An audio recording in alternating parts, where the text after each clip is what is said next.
And thanks for joining Aso Briefing today. I am Princess Sabwa Usman. Our top stories. FCTA to seal properties over unpaid ground rent, says Minister. Correctional Service promotes 30 senior officers to Assistant Comptroller General. FCT Police Command arrests 4 over staged kidnapping orchestrated by 2 sisters and accomplices. And on Business, Minister Wale Edun highlights innovation as key to Nigeria's economic transformation. You're watching Aso Briefing. You can watch us live on DSTV channel 392, StarTimes TV channel 127, Free TV channel 507, also on the UHF band on channel 38. We now go ahead with details of all our stories. The Civil Defense, Correctional, Fire and Immigration Service Board has approved the promotion of 30 senior officers of the Nigerian Correctional Services to the rank of Assistant Comptroller General of Corrections. This was disclosed in a statement issued by the ENCO spokesperson Umar Abubakar.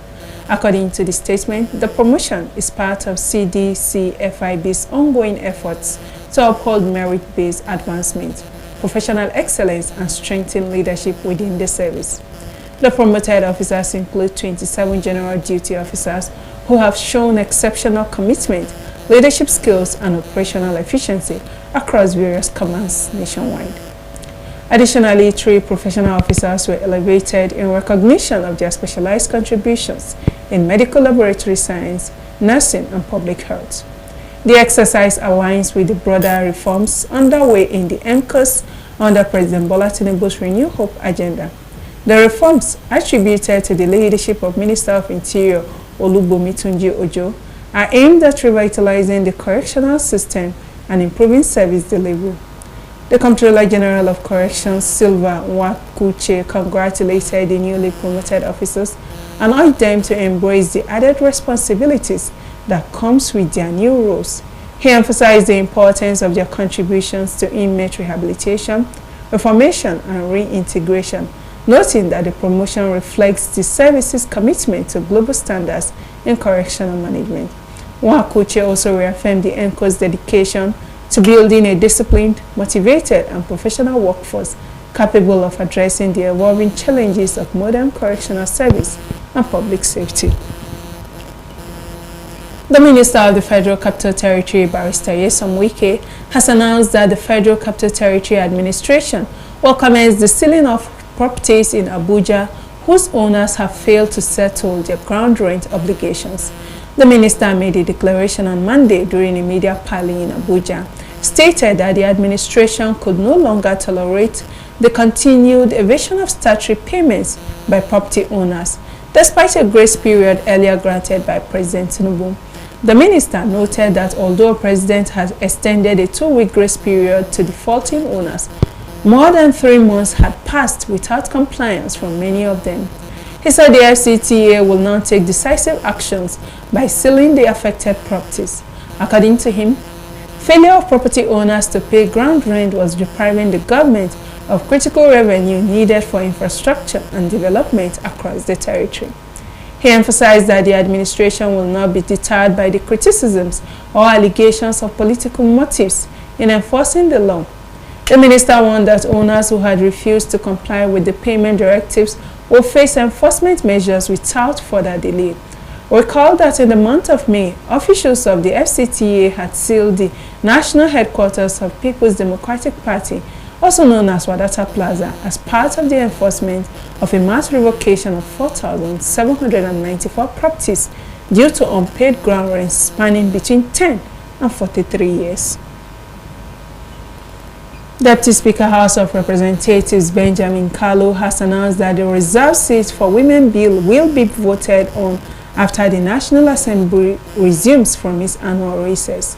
Speaking at a roundtable on the bill in Abuja, Kalu, who sponsored the proposed legislation, said it reflects current political realities and aims to address the underrepresentation of women in governance. Highlighting the low number of women in Nigeria's political landscape, only 19 out of 469 federal lawmakers and no female governors. He stressed the urgency of passing the bill. He also called on advocates, civil society, and political influencers to intensify lobbying efforts ahead of the constitutional review vote.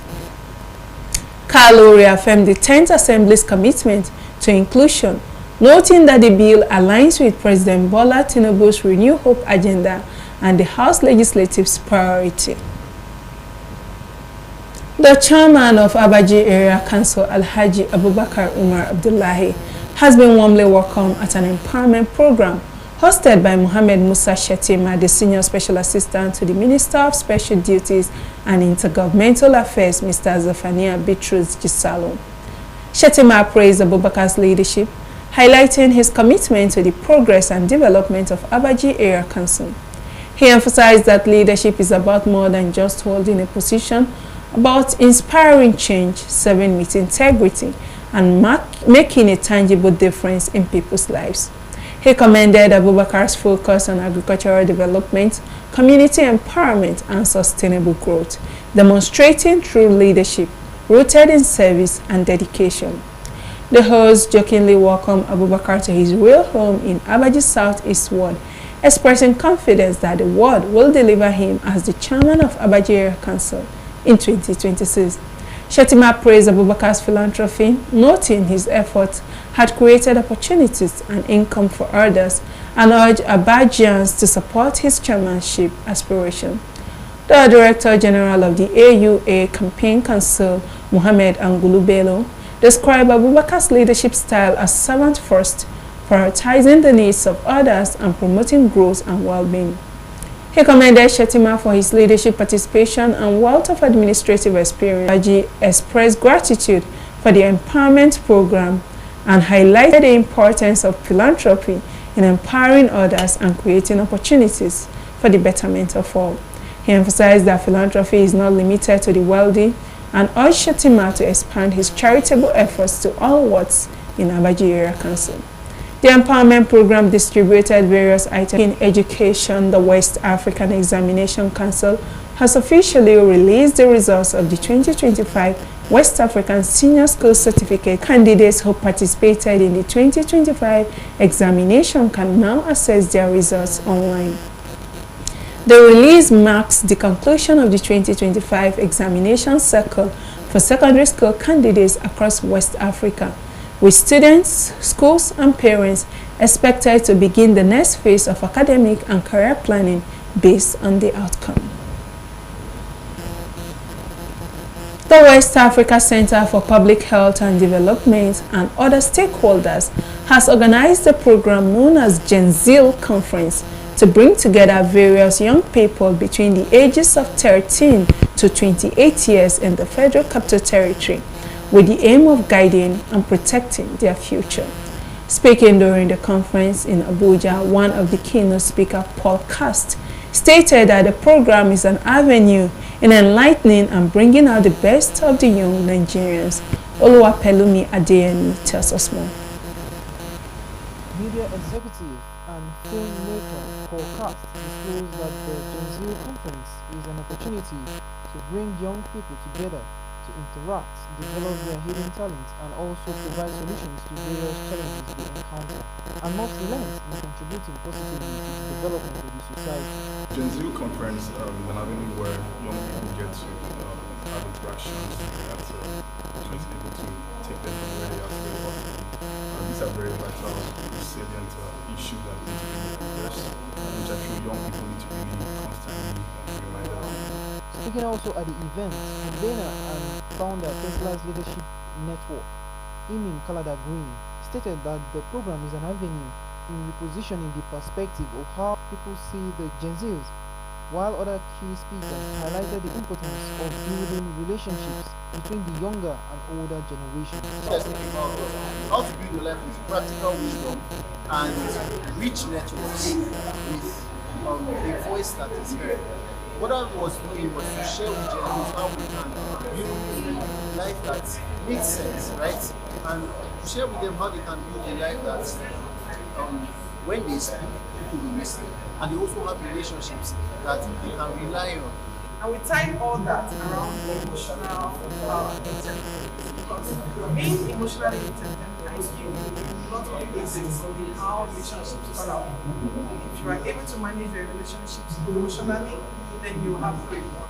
Some of the volunteers and participants shared their thoughts and also appreciated the conveners for organizing a memorable event.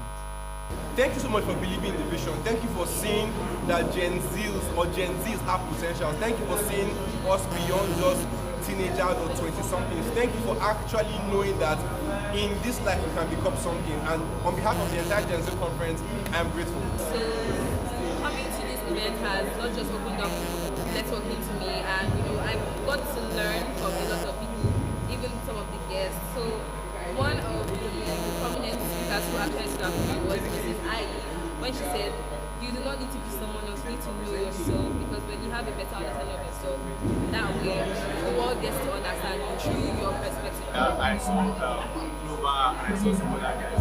Thank you for coming together to help younger minds, become better persons by learning, and we are so glad to have people like you look towards the contribution for younger generation. The West African Center for Public Health and Development and other stakeholders urged the younger generations to continuously involve in programs like the Gen Z's conference in order to build their future in the right path. Pelumi Adeyemi, Aso Television News. And when Aso Briefing returns, we bring you business and more stories. Do join us after the break.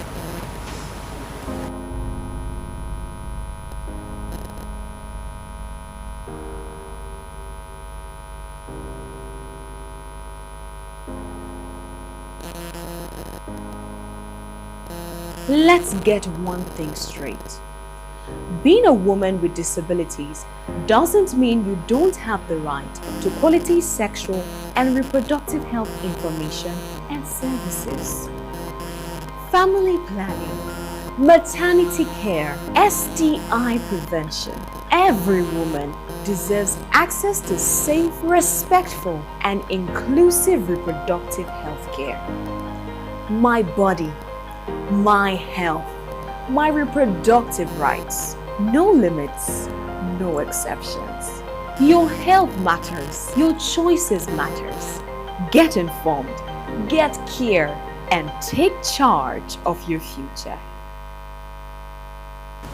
Welcome back. Moving on, the Nigerian Police Force has announced plans to decorate selected officers recently promoted by the Police Service Commission as part of efforts to enhance motivation, meritocracy, and morale within the force. This was revealed in a statement issued by the Force Public Relations Officer, the Deputy Commissioner of Police, DCP Olumoyiwa Adejobi. According to the statement, the initiative reflects the commitment of the Inspector General of Police, Kayode Ebetokun, to institutional reform and recognition of excellence in service. The officers selected for decoration were described as individuals whose outstanding conduct, courage, and integrity have distinguished them in the line of duty. The move is intended not only as a reward for exemplary service, but also as a national acknowledgement of professionalism and dedication within the force. The police force highlighted its earlier pledge to reward officers who consistently demonstrate excellence, as outlined in a previous press release dated July 25, 2025. The statement reaffirmed the force policy of recommending accelerated promotions for any officer who has been named Police Officer of the Year or who has won in any of the police award categories in 2 consecutive years or has received the Inspector General's Commendation Award in the same period. The upcoming decoration ceremony is seen as part of broader reforms aimed at boosting the morale of personnel and reinforcing a culture of merit and accountability in the Nigerian police force. And similarly, the Federal Capital Territory Police Command has arrested 4 individuals in connection with a staged kidnapping designed to extort the sum of 5 million naira from an elderly man by his 2 daughters and their accomplices. The command spokesperson, SP Josephine Ade, in a statement said, one Mr. Innocent, a resident of Jikoi Phase 2, on July 30th reported to the Jikoi Police Division that his 16-year-old daughter, Miss Ledway Innocent, left home on 18th July 2025 to sit for an examination at Government Secondary School, Karo, Abuja, and had not returned. SP Ade said Innocent subsequently received a phone call from unknown persons demanding a ransom for her release, adding that upon receipt of the report, the divisional police officer of Jikwe Division immediately launched a discreet investigation. According to her, through coordinated intelligence gathering and digital tracking, the phone number used to contact the complainant was traced to residents in Jikwe Phase 2.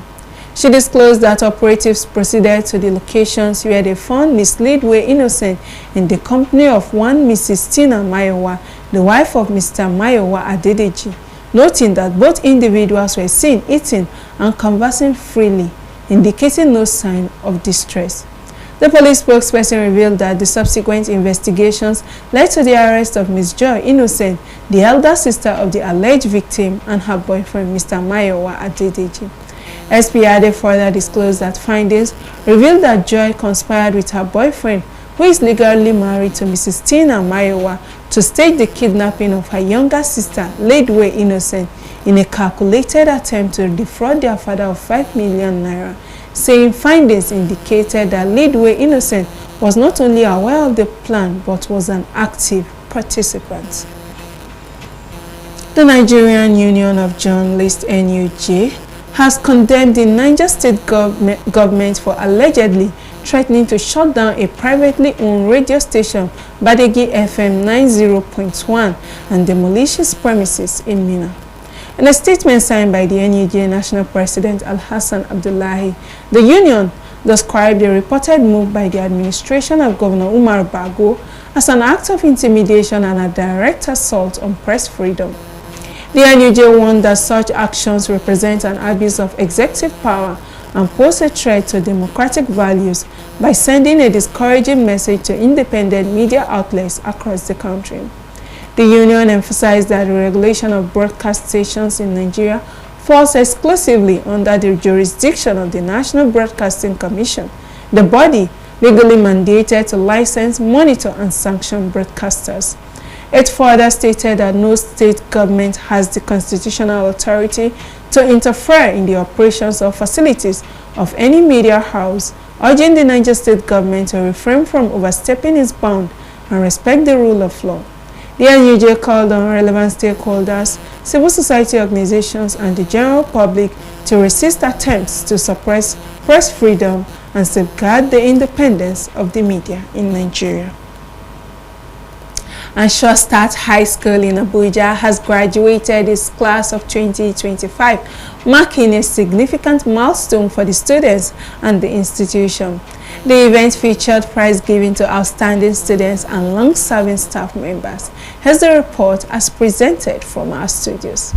The ceremony showcased the students' knowledge and skills through various presentations, demonstrating their academic prowess and dedication to their studies. Addressing the press on the sidelines of the events, the chairman, Shore Start School, Abuja, Chief Eteta Ita, thanked God for the school's 16-year journey. He admonished the graduating students to strive for excellence in their future endeavors, emphasizing the importance of hard work, dedication, and perseverance in achieving success. Welcome them to new challenges. We pray God will look at them. Wisdom, career, distinction, and most importantly, knowledge. Mr. Ube Nishilimiye, Vice Principal of the school, described the graduation as fantastic and highlighted the school's emphasis on discipline as a key factor to its success. He noted that the school's commitment to discipline has set it apart from other institutions and has contributed to its reputation for excellence. We are outstanding all our activities. Our academic performance excellent. Miss Benita Sezua Dagba, the school valedictorian and overall best student, expressed gratitude to God for her success and appreciated the support of her teachers and parents. In the overall best, I want to first of all say I'm grateful to God because it's all true. He's the one that did everything. I just did like 30% of the work. God did like 70%. Mr. Onuche, great, the outgoing head boy, expressed happiness at having served the school and thanked his friends and teachers, stating that he would miss them dearly. Our solutions now school because of the latest schools the education level is quite high, it's of high quality, teachers are high level, we also have quality teaching curriculum, we also have preaching-based curriculum, and it's a very nice place to be. Parents and guardians of the graduating students praised the school's remarkable academic excellence and thanked the management and staff for their dedication. They encouraged the school to continue its good work and strive for even greater heights. I want to thank God for shooting promoted and came out.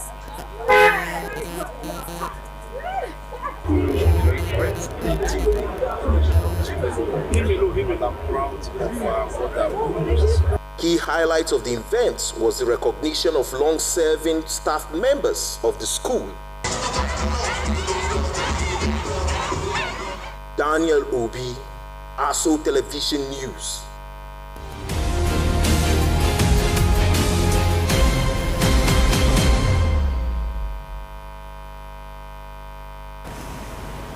And on business, finance and coordinating Minister of Economy Wale Edun has affirmed that innovation is the cornerstone of Nigeria's economic transformation, describing it as the bedrock of productivity.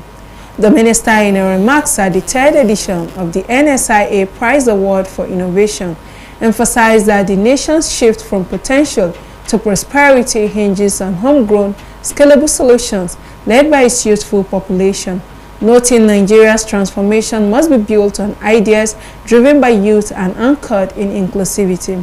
In his address, Managing Director and Chief Executive Officer, NSIA, Aminu Umar Sadiq, explained that the NSIA Prize for Innovation exemplifies the authority's commitment to nurturing homegrown solutions with the potential for transformative impact. Winners of the third edition of the NSIA Olivet Labs, developers of smart AI-powered biodigesters, as the first winner, with a combined prize value of $100,000 from NSIA, as well as a Cascado Impact Prize of $15,000. This is followed by the Promise Point, a woman-led cassava processing solution with a fully automated facility with a prize value of $70,000 and the Cascado Impact Prize of $15,000. While the third position goes to Gero Care, a pioneering health tech platform focused on restoring dignity, received a combined prize of $50,000 and a PVAC Healthcare Innovation Prize of $5,000, amidst other lower prizes by some participants. Business correspondent Ile Emeje reports that the NSIA Prize for Innovation aligns with the authority's ongoing commitment to catalyze the technology ecosystem by identifying and rewarding Nigerian innovators, equipping them with the right tools to scale product, market fit, connecting startups with potential investors, and delivering a robust community of technology innovators and entrepreneurs. And that's Aso Briefing for today. Many thanks for watching. I am Princess Sobra Usman.